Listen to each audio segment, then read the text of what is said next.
Spey hackle is a material that has proven itself extremely well among sea trout fly patterns or at the fly tying desk of sea trout anglers. It's a phenomenal material. Actually, at the moment, one of my most frequent questions is how do you get Spey hackle? And the truth is, I don't. I just bought Spey hackle several years ago, and since then I haven't come and buy anything, and I'm running out. So I decided to do flies with more accessible materials, and this video is all about it. So I'm gonna share 3 sea trout patterns with different materials for instead of Spey hackle. And I'm also gonna do some fishing. I'm out on the coast, gonna fish with my favorite among the 3, especially intended for the colder temperatures of the year, when this movement of the soft materials like Spey hackle works the best. So yeah, I'm done with Spey hackle. I believe we'll be able to catch some fish anyways. So let's hit the coast. We are in the time of the year where I think orange is the most phenomenal color when it comes to sea trout flies, and that is late autumn, and it's the perfect day to fish an orange fly. It's a cloudy sky, quite low light. Then I feel it doesn't matter if it's clear or murky water. This is the color I'm gonna choose. It's gonna got a little tangle up there, going backwards. As we're just starting up fishing here, I thought it's worth mentioning where the hell we are. And we are wade fishing the Gotland coastline, and I'm fishing a floating line at the moment. All the gear I use, as well as fly tying material to the fly we'll tie later, and a link to book a guided trip through our company Fish Your Dream is in the video description.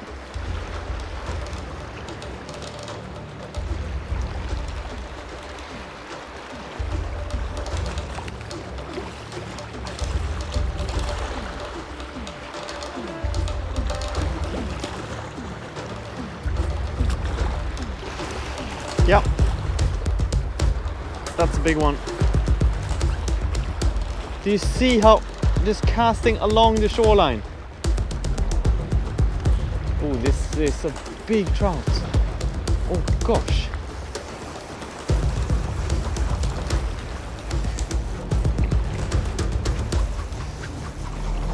Yeah, swim out. Yeah, just like that. This is a big trout. Oh, and I didn't tell before, but I actually have 2 flies on the leader, but it took the one that I was talking about, the orange shrimp, and this is actually giant. I think this is my biggest sea trout this year.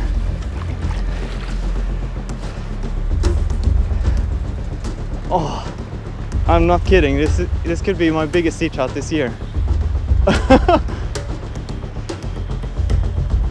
What is going on? This is like an hour into the fishing,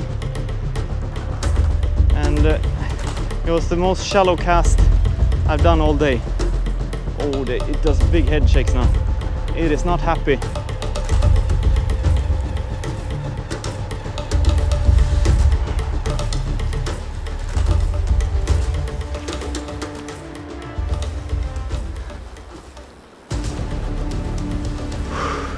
Oh, I'm nervous now. I am nervous. It's freaking huge. Whoa.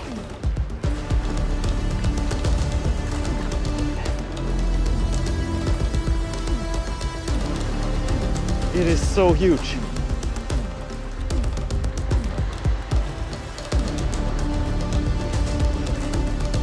Oh, my arm is sore.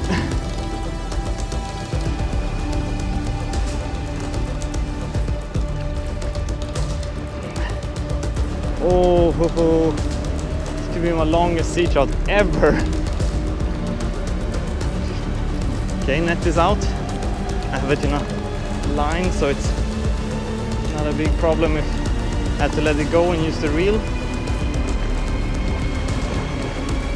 It is not happy.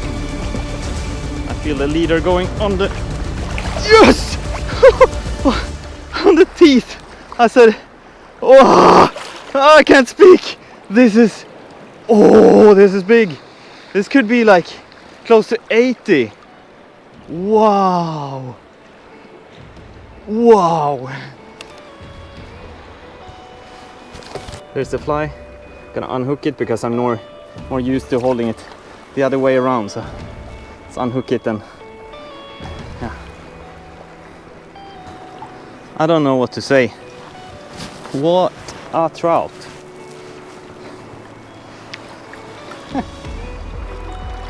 I mean, look at the size of this fish.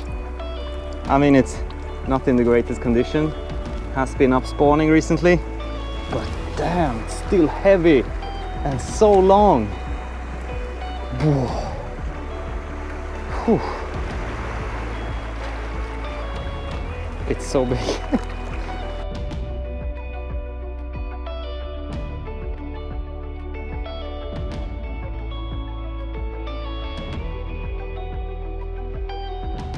I mean, I don't want to lift this fish up out of the water anymore. It's well recovered now. I took it into this calm lagoon just to be able to have it gently. It's in the autumn now. It's no temperature difference to take it in shallow. You need to be careful if you do this in the spring, or I should recommend you not to. But now it works fine. Gonna release this fish now. Happy to see it go back.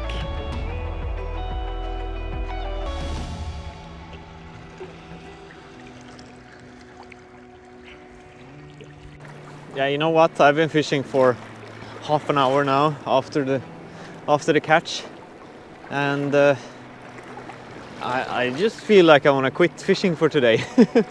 I can't concentrate. This blew me away, the size of that fish.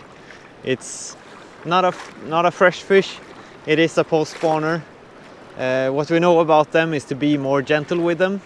That if you compare a silver, I mean a fresh fish, they are more of a super athlete if you compare to the post spawners, which has been through a rough time with the spawning, so you need to be more gentle with them. They have higher stress levels in the blood. We have done blood tests on such fish, compared it to silver, so we know that's a fact. So be gentle with them, let them be in the water breathing, and as I did, I lifted it up out of the water, but just for a short moment. So be careful with them. I did not target post-spawn fish. They are fragile in this moment, so I feel like they shouldn't be targeted. But I'm fishing like, I don't know how far, as I can't imagine a place where I can be further away from a spawning stream. So I was quite surprised to catch that fish. I think it's like 20 kilometers to the closest spawning stream or something. I don't know, it's far at least, so quite surprised, but super happy. I mean, some people say that it's not worthy of catching a fish like that. I mean, it's less status. I feel the same, or I would say that catching a silverfish of the same size, of course it's more impressive than catching a post spawner. But I mean, I'm happy if I just catch a fish, or if I'm just being out in nature, standing in the water, casting. So if I catch anything, I'm super happy. So to be happy about the catch is not something you can take away from me. I'm super happy about the fish today. And I thought about it, that this video will only cover one fly. I will tie the fly that I caught the fish on, simply because that fish just stood out so much. It's gonna be such a important moment for the video. It was such a special catch for me, so I don't want to make this video too clutterful. I don't want to make this video too cluttered with 3 fly tying tutorials, so I saved them to another day. So hope you enjoy watching how to tie the Shaggy dub Marabou Quill shrimp. Long name, complicated name, I had to practice that. It is not as easy to say as orange bay shrimp, but it is a deadly fly. And yeah, I'm never gonna use orange bay shrimp again. This is the stuff. Hope you enjoy it.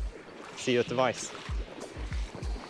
I want to begin this whole fly tying process by giving credit to two fly tyers that have been a big inspiration for this fly pattern. In fact, it is a complete crossbreed between these two fly patterns.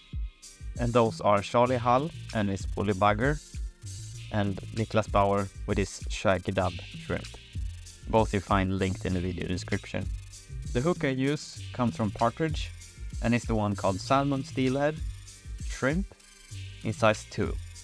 It is very similar to their iconic hook CS54, but the hook bend is a little bit more aggressively pushed down closer to the barb. Otherwise a very similar hook, and I really like this profile. I think it suits a lot of different fly patterns that I make. Before I started the fly tying process of this fly, I made sure to wrap some lead wire on the hook and secured it with some super glue. Now we move on to the tail, which consists of simply one material, and that is Marabou from Nature Spirit, and it's a blood quill version in fluorescent steelhead orange. Just to prevent it from fouling, I secured the base with some super glue.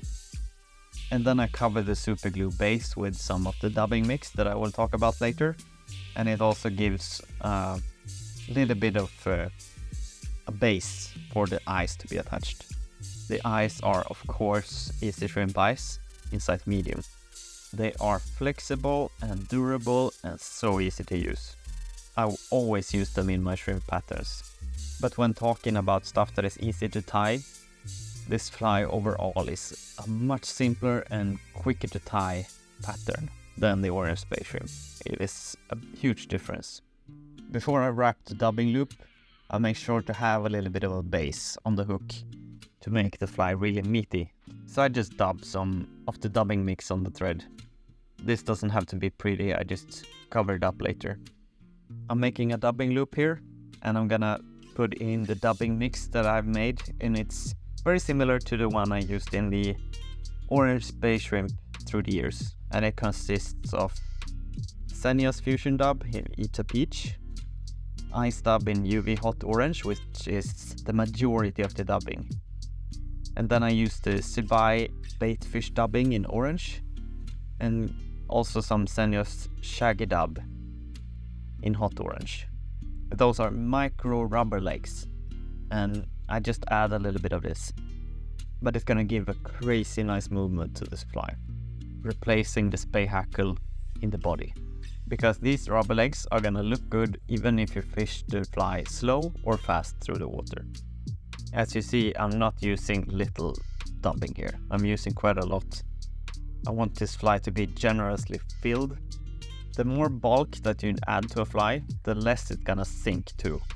So that's why I used quite a lot of weight into this fly.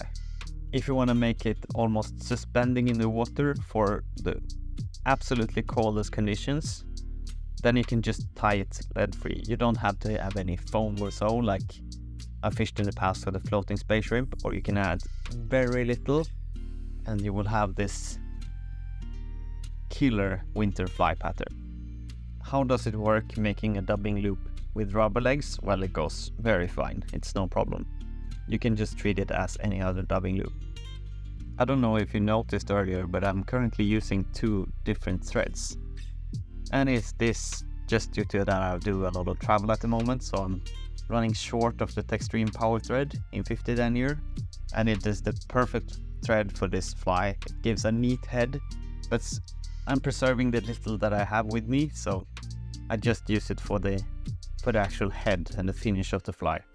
Before I use the UTC 140 in black, and that is a much more stretchy thread, which is super nice to tie with, but it doesn't give the same nice neat heads as the Textreme power thread. Another thing that I'm missing at the moment is my dubbing spinner, but because my scissors have open loops, I'm able to use that instead, but it's very stiff. I have to be careful here so I don't break the thread. And the tension on each wrap is not gonna be so even as with the Mark Petition dubbing twister that I've been so spoiled with using for the last 10 years. It's hard to use anything else. So excuse me for my slow wrapping here, making it towards the head and the last details of the fly. How you place these wraps is very critical if you want to achieve the right profile of the fly. You want that real shrimp look. The shape that I'm going for is kind of a carrot shape. From the shrimp eyes, having it really wide and narrowing it down in a nice even profile to be relatively thin towards the hook eye. How thin? Well, it's a matter of taste, but I want it even there in the front to be quite beefy. So to have the right profile and to give, I think it just is nice to have a really meaty fly. Make it so fat and juicy back at the shrimp eyes. Trust me, try it. You're not gonna regret it. Secure the thread well before cutting off the dubbing loop. Otherwise the whole fly is gonna be ruined because we're not gonna use any wrapping or anything of this. We're just gonna leave this dubbing loop plain right on the hook. But it is very strong. This is the only weak spot though, so make sure to secure it well. Before we move on to brush this fly. Lift all the fibers that have been caught during the wrapping. When I did the tail, you might have noticed that I didn't add any flash there. And that is an idea that I simply just copied right from the Charlie Hall's Woolly Bugger. And that is to save this moment to when you make the head. So you add the flash fibers there. This makes an appeal of the fly to be more cohesive than just have flash back at the tail. I don't know what I've been thinking over the years when I've added the flash back there. The flash is gonna be an attractor for the fly. And why have it back at the tail when there is not even a hook there? The only negative aspect of having it attached at the hook eye is that it potentially might tangle around the fly, but after tried it for several months, I would say it works fairly well. And if it does, it still looks good in the water and doesn't affect the movement of the fly. So there you have it, the fly is pretty much finished. A great alternative for the ones not owning Spey Hackle. A thing worth mentioning again is that I've used blood quill Marabou in this fly, and it is much thinner in the tips than normal Marabou. So it more looks like Spey Hackle, which is a super thin material. Hope to see you for a guiding this spring on Gotland. Here is a video suggestion on what to watch next, with just some true spring vibes. This is what coastal sea trout fishing is all about. Thanks for watching, and see you over there.